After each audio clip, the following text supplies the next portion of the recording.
So good day everyone. What we have for today is explaining the diffusion of food coloring into different temperatures of water. So first things first, all you need to do this kind of experiment is 2 beakers, but unfortunately I don't have beakers at home. So as a replacement, I use 2 glasses of water and 1 food coloring and some timer in order for you to track its time. So let's begin. First, gently pour the food coloring into the first container, which contains warm water. And second, gently pour again in the second container, which contains the cold water.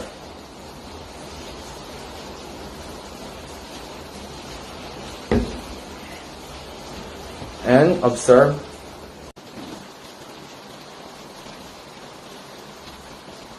As you can see, in the first container, the color spreads fast because of its temperature. Why?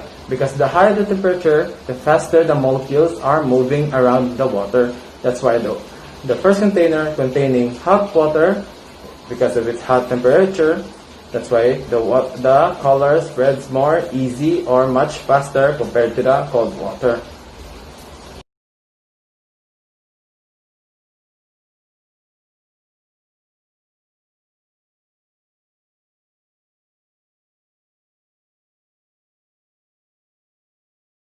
After several minutes of waiting, as you can see, the first container is already occupied by the red colored coloring.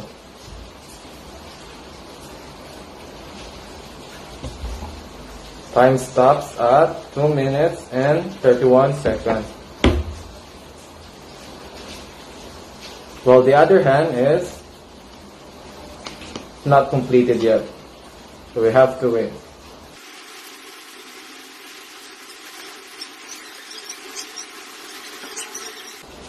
In the second container, while shaking it several times, it's now completely occupied by the red coloring. So timer stops at 4 minutes and 11 seconds.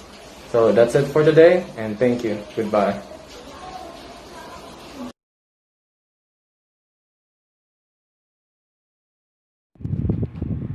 For this experiment, I'll be injecting food color into a gelatin or jelly ice, which is I have here to compare how fast the food coloring will spread inside the gelatin and in water, which was done from the previous experiment. For the materials, we'll need a small syringe, gelatin, and food coloring. Any color will do, but I prefer the gelatin to be light while the food coloring to be dark to be able to clearly see how it spreads inside the gelatin. So first thing to do is to get 1 ml of food coloring using the syringe, then inject it to the gelatin and wait for the results.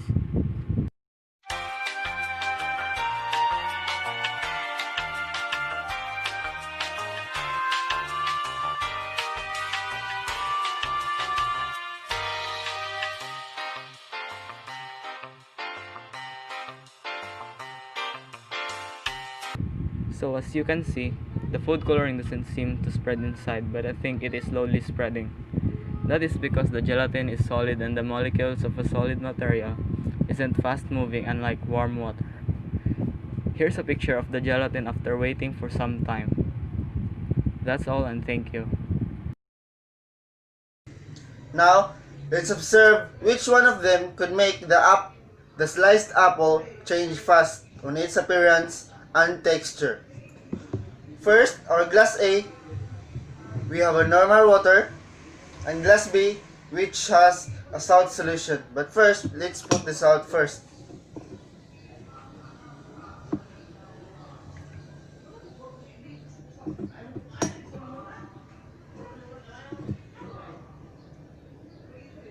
And next, stir it with the stirring rod or spoon.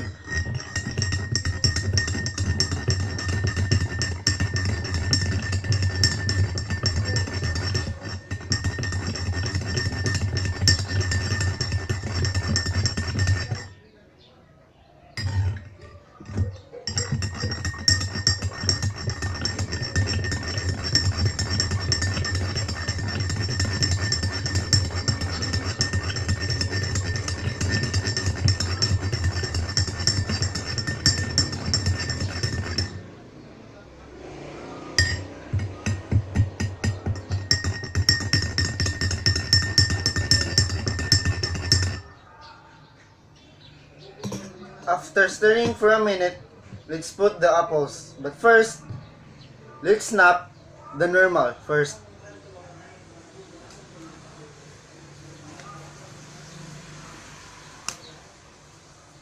As you can see, it is easy, but it's hard due to its thickness. So we have here for the saturated one and the normal one. And let's cover it with plastic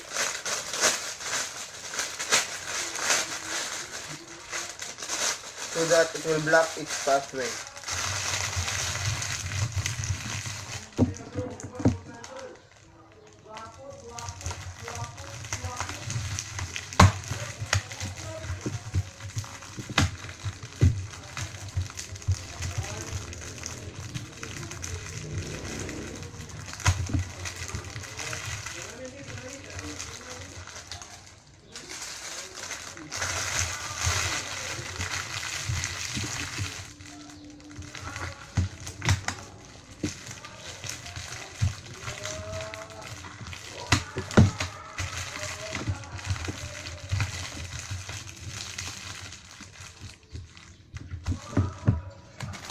And the other one too.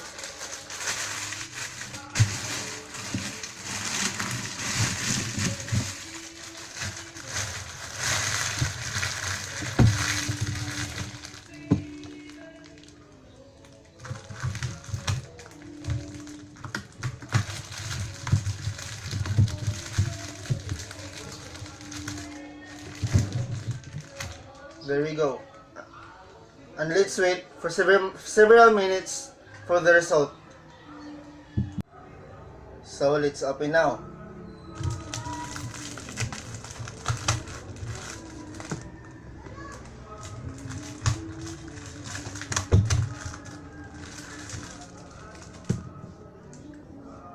Let's see first the normal water.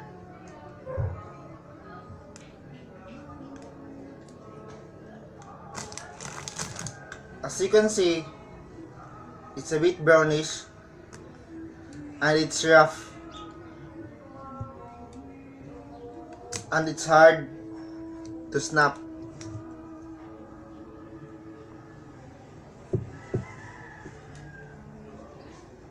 While the other likes nothing changed. As you can see, it's still the same, so clean. And in terms of snapping, oops, it's slimy. It's easy. Its texture is smooth.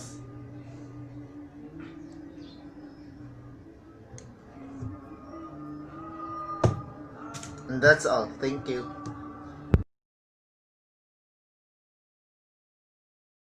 What would happen if you soak the egg into the vinegar? The calcium carbonate of the shell will dissolve. The acetic acid reacts with the calcium carbonate in the eggshell and releases carbon dioxide gas that you see as bubbles in the shell. The eggs are larger after being soaked in the vinegar for several days, like 2 days, 3 days, because of a process called osmosis.